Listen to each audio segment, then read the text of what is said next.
The Manipulator, originally released as B.J. Lang Presents, is a 1971 psychological thriller directed by Harold Yablonsky and starring Hollywood legend Mickey Rooney. This is not a movie that you get out the popcorn and chill to. This is an art film, an aggressively weird art film. And if the term art film is too vague for you, well, have you ever seen Willy Wonka and the Chocolate Factory starring Gene Wilder?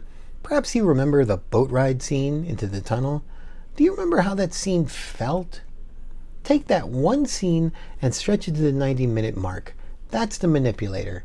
This is not what you would call a commercial movie. Why would one of Hollywood's most celebrated movie stars appear in such a thing? Mickey Rooney was a child actor in the silent film era. By the time he was 16, he was already acclaimed for his performances in A Midsummer Night's Dream, Boys Town, and the Andy Hardy series. By 1940, he was the biggest box office draw in America.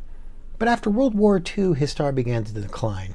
He still appeared in movies over the next 3 decades, but his most notable role in that time was for 1961's Breakfast at Tiffany's, in a role that has not aged very well. So, lead roles were hard to come by in 1970 when Rooney was offered the chance to play B.J. Lang. Mr. Lang lives in the top floor of either a rundown theater or a slaughterhouse, surrounded by decayed props and his own delusions, believing himself a celebrated film auteur on the set of his latest motion picture. And although he's doing a lot of talking to himself, he's not alone. He's holding a woman captive, forcing her to participate in his mad fantasies. She keeps trying to escape. The only possible end to this tale is death.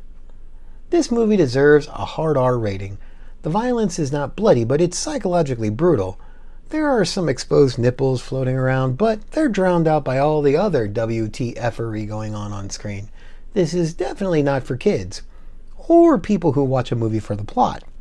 You will have questions, and you will not get answers, and that will make you very angry at this film, but that's not why this film was made. This film was made to disturb and provoke, to emulate madness. But even if you like films by Jodorowsky or David Lynch, this film starts feeling tedious fairly quick.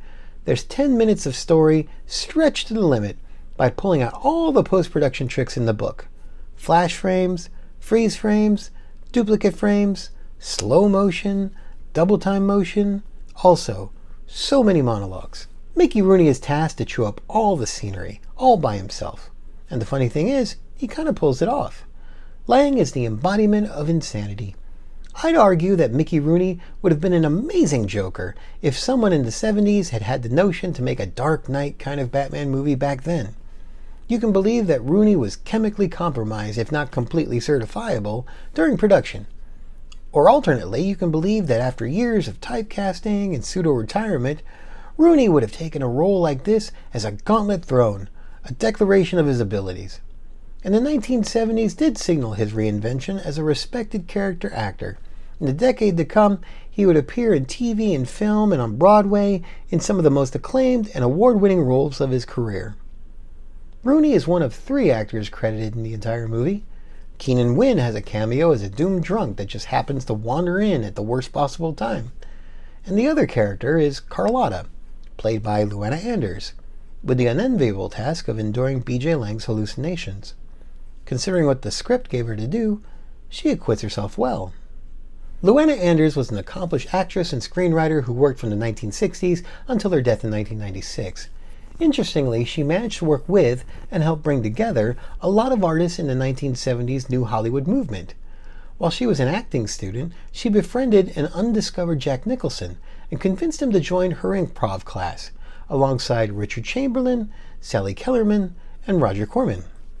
Anders worked on many Roger Corman productions, and even played the lead in Dementia 13, Francis Ford Coppola's directorial debut.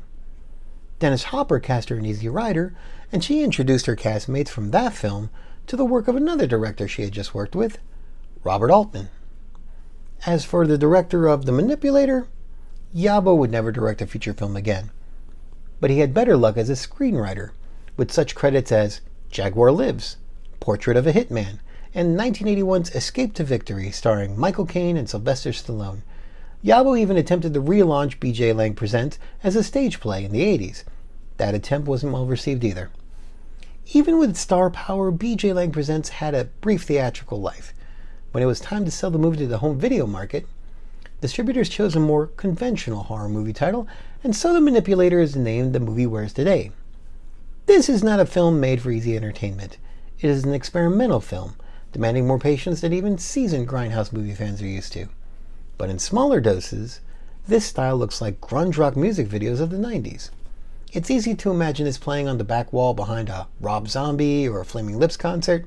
So, the next time you need some public domain vintage visuals of weirdness for your video project or your flashback party, I recommend snagging some images out of this movie.